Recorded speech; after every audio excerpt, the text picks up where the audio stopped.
नमस्कार, हर हर महादेव। आइए कहरवा ताल से जुड़े 20 महत्वपूर्ण प्रश्न को लेकर आए हैं। हमारा पहला प्रश्न है, कहरवा ताल में कितनी मात्राएं होती हैं? कहरवा ताल में कितनी मात्राएं होती हैं? 6, 7, 8 या 10? तो कहरवा ताल में 8 मात्राएं होती हैं।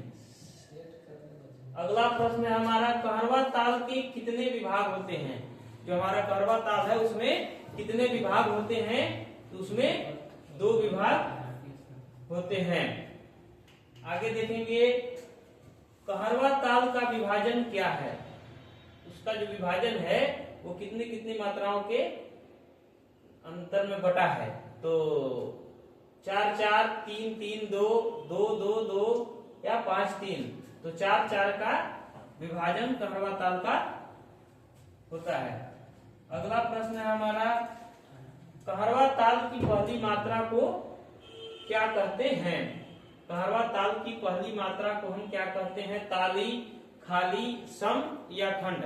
तो जो ताल की पहली मात्रा है कहरवा ताल की, उसे हम सम कहते हैं। पहली मात्रा को सम। तो सही ऑप्शन है हमारा सी। अगला प्रश्न हम देखेंगे कि कहरवा ताल में कितनी तालियां होती हैं? कहरवा ताल में कितनी तालियां होती हैं? 1, 2, 3 या 4? तो कहरवा ताल में 1 ताली 1 खाली होती है। तो हमारा ए ऑप्शन सही है। अगला प्रश्न है, कहरवा ताल में कितनी खाली होती?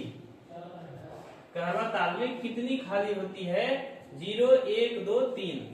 तो हम जानते हैं कि 5वीं मात्रा पर 1 खाली होती है, यानी इसका सही ऑप्शन है बी। अगला प्रश्न है कि कहरवा ताल की ताली किन मात्राओं पर होती है? कहरवा ताल की ताली किन मात्राओं पर होती है? ताली और यहाँ खाली भी, ठीक है। ताली और खाली किन मात्राओं पर होती है? तो ताली 1 और खाली 5 पे। सही होगा ऑप्शन बी। अगला प्रश्न है हमारा, कहरवा ताल की खाली किस मात्रा पर होती है? कहरवा ताल की खाली किस मात्रा पर होती है? तो 5वीं मात्रा पे खाली होती है। आगे देखेंगे हम। अगला प्रश्न है कि कहरवा ताल का ठेका क्या है? उसका बोल यानी ठेका क्या है? धा, धिन, धातिन, धा, गे, नती, नक, धीना, धा, ता, ता, धीन या धा, धा, तिन, ता। तो कहरवा ताल जो है 8 मात्रा की ताल है, तो उसका धा, गे, नती, नक, धीना, बी ऑप्शन सही होगा। अगला प्रश्न है, कहरवा ताल का प्रयोग कहाँ होता है? कहरवा ताल का प्रयोग कहाँ होता है? भजन में, लोकगीत में, फिल्म संगीत में या इन सभी में? तो सभी में कहरवे ताल का प्रयोग किया जाता है। अगला है हमारा कि कहरवा ताल का कहरवा ताल सम है या विषम? कहरवा ताल सम है या विषम? तो कहरवा ताल सम है। आगे देखेंगे, कहरवा ताल का लय और रूप क्या है? विलंबित है, मध्यम है कि द्रुत है कि सभी? तो कहरवा ताल का लय रूप जो है ये सभी है। विलंबित लय भी, मध्य लय भी और द्रुत लय भी। अगला प्रश्न है हमारा, कहरवा ताल का प्रयोग किस वाद्य में होता है? तबला, ढोलक, नाल या सभी?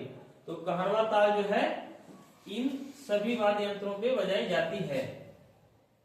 आगे देखेंगे, कहरवा ताल किसके लिए उपयुक्त है? प्रारंभिक, माध्यमिक, उच्च या सभी? तो कहरवा ताल सभी के लिए उपयुक्त है। आगे देखेंगे, कहरवा ताल कितनी मात्राओं बाद दोहरती है? मतलब कितनी मात्राओं के बाद उसे दोहराई जाती है? तो 8 मात्रा के बाद उसे दोहराई जाती है। अगला प्रश्न है हमारा, कहरवा ताल किस ताल परिवार की है? तो यानी कहरवा ताल परिवार की वो है।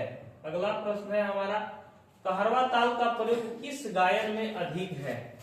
ध्रुपद में, ठुमरी में, भजन में या ख्याल में? तो भजन में अधिक है। अगला प्रश्न है हमारा, कहरवा ताल में सम किस मात्रा पर है? कहरवा ताल में सम किस मात्रा पर है? पहली, पांचवी, सातवीं या आठवीं?